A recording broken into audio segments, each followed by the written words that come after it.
राम राम सभी को। आइए है सुनते हैं एक है अमर सुहाग की है कथा। यह बहुत ही है सुंदर कथा है। इसके सुनने से है सभी है यहाँ कष्ट दूर हो जाते हैं। और सावन के है महीने में है सुने हैं अमर सुहाग की कथा। इसे है सब्जी इस महीने में है सब्जी को पूजना चाहिए है। उसको नला के धुला के और है उसके है चंदन तिलक करना चाहिए है। माता सभी बेल पत्थर समीपे के पत्थर और है सभी है चढ़ाना चाहिए। माता पार्वती को नला के है उसके है चंदन तिलक करके है उसके श्रृंगार है रोली मोली है और सभी श्रृंगार है अर्पित करना चाहिए। यह है बहुत ही सुंदर कथा है और सुनिए। चलिए है सुनते हैं कथा। एक है समय की बात है। एक है नगर में एक है ब्राह्मण रहता था। वह उसके 4 लड़की थी। एक 3 लड़की तो ठीक थी। छोटे वाली है तो एक पैर से अपंग थी। वह पंडित है पूजा पाठ करता तो हो मंदिर में जाता है। उनके सभी लड़कियां उनके साथ जाती। जैसे है वो पंडित है पूजा करता है वैसे वैसे वो सभी लड़कियां करती। उन तीनों के तो दिए जल जाते हैं मगर उस छोटे वाली का दिया नहीं जलता। वह थोड़ी देर जलता फिर बंद हो जाता। तो वह सोचती है कि इन सभी के तो दिए कैसे जग रही हैं, मेरा क्यों बंद हो जाता है, क्या कारण है। उसने आकर अपनी माँ से बताया कि माँ सभी के दिए है आराम बहुत अच्छे से जलते हैं मगर मेरा नहीं जलता। तो माता बोली है कि ठीक है मैं तुम्हें आज मैं बत्ती बना के दूंगी है और फिर उसे जलाना। तो माता ने उसे है जोत बना के दे दी है। उसने जला जाके है तो वो भी इतनी देर चढ़ा। आने के बाद घर में आने के बाद में उसने अपनी माँ से कहा कि है माता वह भी इतनी देर जला। तो कुछ दिनों बाद है वह सभी लड़कियां जवान हो जाती हैं। सभी की है वर ढूंढ दिए जाते हैं। तीनों के तो अच्छे घर बार मिल के है और छोटे वाली का थोड़ा कमजोर घर था। उसके है धन धान्य में कमी थी है वह बहुत ही गरीब थे। तो वह शिव जी की है और पार्वती की है बहुत पूजा करती थी। वह कभी नहीं है अपने है मन से उतारती थी।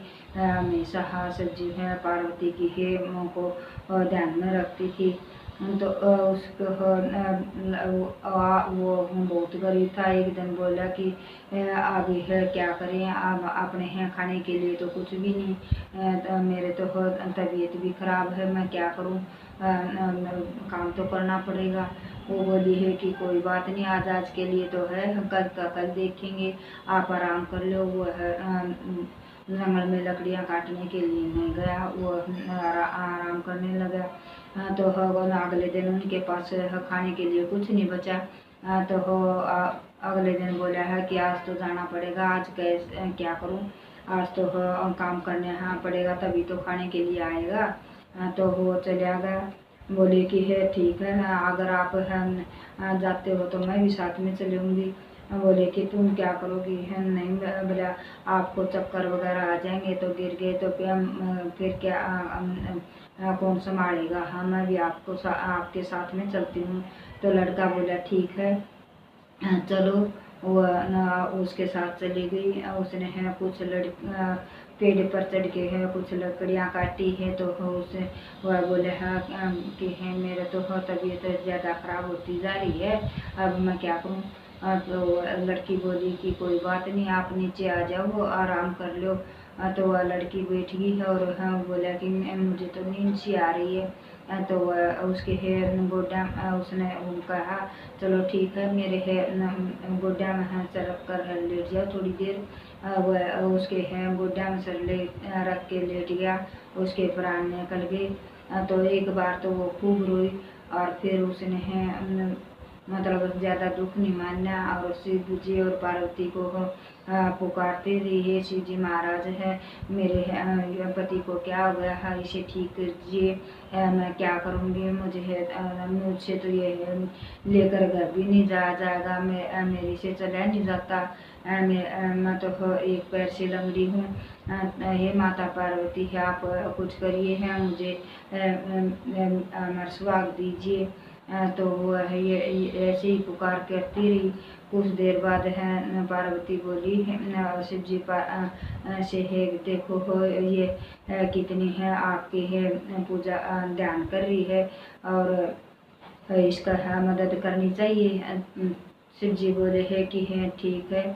तो दोनों भेष बदल के आगे और एक बुढ़िया और बूढ़ी है के रूप में भेष बदल के आगे बोले कि हे बेटी है तू क्या क्यों रो रही है, क्या बात है। बोले हे क्या करूँ, मेरे पति को पता नहीं क्या हो गया है, ये न तो उठ रहा है न बोलता है।